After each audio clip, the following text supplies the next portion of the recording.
What's up, guys? It's the JTMB Report here, back with my 7th ranked team in my 2018 through 2019 NBA season preview. And today we're here at the Toronto Raptors. Now, this is interesting because this is actually my second time recording this video. So when I'm recording this, the date is currently July 18th.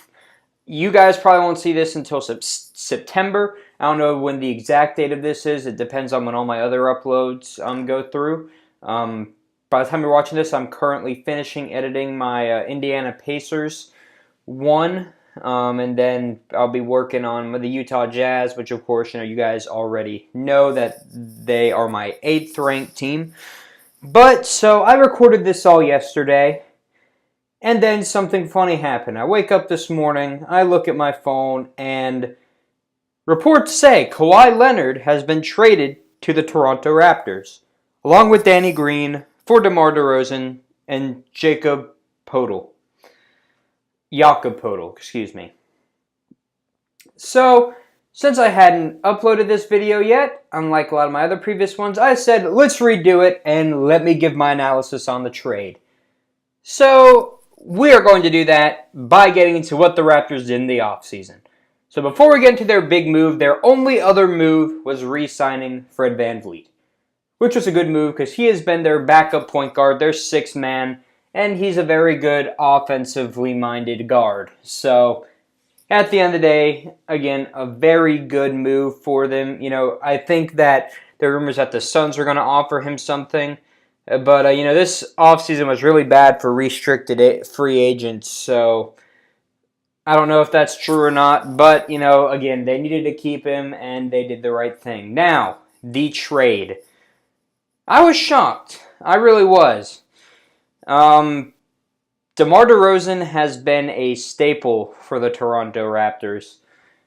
He has given to that franchise like no other player has. I think if we look back at the Raptors franchise, you could make a legitimate argument that DeMar DeRozan will go down as the best player of all time. Now, of course, there is always the case you can make for Chris Bosh or Vince Carter, but I think in terms of bringing them to the playoffs and then performing in the playoffs, I don't think there's any other guy who's going to do that like DeMar DeRozan did. Not to mention, you had him locked down for 3 more years. Kawhi, on the other hand, while he is a top 5 player in the NBA, does not want to stay in Toronto, as reports say. Now, things could change, and he could end up wanting to stay, kind of like Paul George did. This is a little bit different. Paul George is not a top 5 player in the NBA. He cannot single-handedly carry a team to the playoffs. I believe Kawhi Leonard is one of the very few players that can. And he wants to go to Los Angeles. So, it's going to be an interesting dynamic, and I'm going to save breaking down the rest of this until we get into my what to look out for segment. But overall, Kawhi Leonard, it was a great trade for them. This is the first time that the Raptors actually have a top 5 NBA player on their roster in a much weaker Eastern Conference. If Kawhi Leonard comes back healthy, now that's a big if. If he comes back healthy, this could be one of the biggest steals of all time if they get to the finals. And you know what? If they get to the finals and he ends up leaving, I think the fan base will still be happy because it'll be the first time that the Raptors have ever made the finals before. Not to mention they also got Danny Green, who's a solid shooter, and they gave up Jakob Poeltl as well. He's interesting. I don't think he was one of their more high ceiling prospects, unlike OG Anunoby and Pascal Siakam. But we'll have to wait and see. I'm pretty sure Pop is going to turn him into a 6th Man of the Year candidate. Just wait. So looking at their lineup, I do think if there is one thing they improved on with this trade, it is their starting lineup.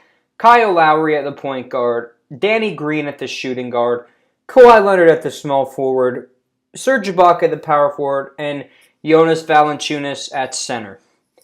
Now that might be the best starting lineup in the Eastern Conference. Now, you might be asking yourself, JTMB Airport, then why do you have them ranked 7th?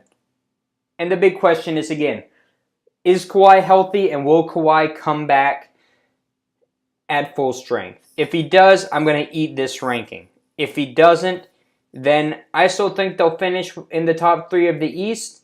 But again, it's just going to be a waiting game. Now, their bench, of course, they have a myriad of very young players and veterans who are going to help them out. Six-man Fred VanVleet with CJ Miles, Norman Powell, OG Anunoby, Pascal Siakam, and Lucas Nogueira. A very good bench. And again, this team, I'm still kind of shocked that Kawhi is on the Raptors because I definitely did not see him going there. But this is a very good lineup. And again, I'm either going to eat it for putting them 7th, or I'm going to be right. We'll just have to wait and see. So anyways, what to look out for? Now, this is all hypothetical what I'm going to go into. But let's just say, for the sake of argument, that Kawhi Leonard packs his bags and goes and joins his buddy LeBron James in Los Angeles next year. What do the Raptors do? I think something that I'd look out for, and this is next season, not really this season. This season, I guess I'd say look out for what Kawhi is going to be. But I don't really think that's as fun of a what to look out for as other teams have gotten. So I want to say, what do you guys think? This is a question for you guys.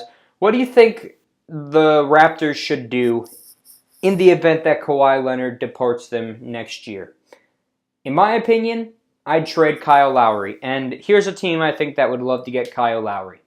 I'd give him to the Knicks. The Knicks definitely want to make sure they can get somebody. They don't want to go away empty-handed, especially if Kyrie decides to stay in Boston and Jimmy Butler ultimately decides to go somewhere else besides the Knicks. I say they trade him for Tim Hardaway Jr., Courtney Lee, and Frank Ntilikina, and a first-round pick. I think that's fair for Kyle Lowry. Not to mention, he's a good offensive player. He's on the older side, but he's definitely a guy who will fit well with Kristaps. And then, of course, you start building. You'd have Frank Ntilikina at that point, Norman Powell, OG Anunoby, Lucas Nogueira, Pascal Siakam. You'd still have Jonas Valanciunas, who's still an underrated player in my opinion. And so your future would look bright. But that's just something to look out for. But again, I want to hear from you guys. What do you think the Raptors should do in the event that Kawhi Leonard leaves them? Anyways, guys, this has been the JTNBA Report here with my 7th ranked team, the Toronto Raptors.